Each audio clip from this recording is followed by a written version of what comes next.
દરમિયાન 130 ભૂવા પડ્યા. શહેરમાં એક વર્ષ દરમિયાન 130 ભૂવા પડ્યા, જેના સમારકામમાં પાછળ 50 કરોડનો ખર્ચ થયો. 250 કરોડના ખર્ચે ડિઝાસ્ટર મેનેજમેન્ટની ગાઈડલાઈન અનુસાર ટેન્ડરિંગ કરી રહ્યા છીએ. હાલ એક સ્થળે આધુનિક ડ્રેનેજ લાઇન નાખવાની ચાલુ છે. આવનાર સમયમાં અન્ય સ્થળોએ પણ કામગીરી કરાશે. જીઆરપી ટેકનોલોજીનો શહેરમાં પહેલી વખત ઉપયોગ થવા જઈ રહ્યો છે, જેના થકી બિનજરૂરી ખર્ચ અટકાવી શકાશે. નવી ટેકનોલોજીના ઉપયોગ થકી વધારે ખાડા નહીં ખોદવા પડે. જ્યાં જરૂર જણાશે ત્યાં જ સમારકામ કરીશું.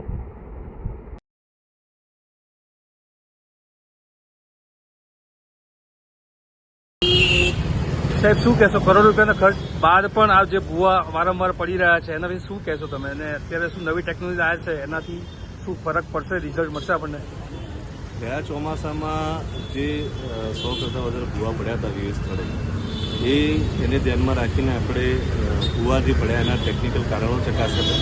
ટેકનિકલ કારણોમાં ઘણા બધા કારણો સામે આવેલા હતા. લાઇન સિંકિંગ થયેલા, લાઇનમાં ડેમેજ થયેલા, લાઇનના 2 પાઇપ વચ્ચેના જોઈન્ટ ઓપન થઈ જવાના ટેકનિકલ કારણો હતા. એનું મુખ્ય કારણ એક હતું કે આ લાઈનો જે છે તો ઓવરએજ થયેલી છે. 30 વર્ષ 40 વર્ષ કરતાં પણ વધારે જૂની લાઈનો છે અને ખૂબ મોટા ક્વોન્ટિટીમાં પાણીનો જથ્થો વહન કરતી હોય છે.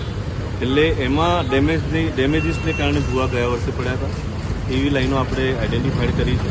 હાલમાં 8 કામો મોટા આપણે લગભગ 250 કરોડના ખર્ચે ડિઝાસ્ટર મેનેજમેન્ટની પ્લાનની અંદર આ કામોનો સમાવેશ કરી હાલમાં કમિશનરશ્રીની મંજૂરી મેળવીને ટેન્ડર કાર્યવાહી શરૂ કરેલી છે.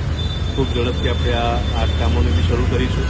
એક કામ જે આજે ચાલે છે સૈનિક પાર્કથી મુજમોડા સુધીની જે જૂની એક્ઝિસ્ટિંગ 1800 mm લાઇન છે એનું કામ અત્યારે ચાલી રહ્યું છે. ત્યાં આપણે આજે ઊભા છે. જીઆરપી ટેકનોલોજીનો પ્રથમ વખત ઉપયોગ કર્યો છે. આ ટેકનોલોજીથી સીસીટીવી કેમેરાના માધ્યમથી પાઇપોમાં કેટલા ડેમેજ, કેટલા સીટિંગ અને કયા પ્રકારની પાઇપોમાં શું સમસ્યા છે તેનું આપણે પ્રોપર ઓબ્ઝર્વેશન કરી શકીએ છીએ અને આ ટેકનોલોજીથી આપણે આગળ કામ પણ કરી રહ્યા છીએ. Subscribe now and press the bell icon. Never miss an update.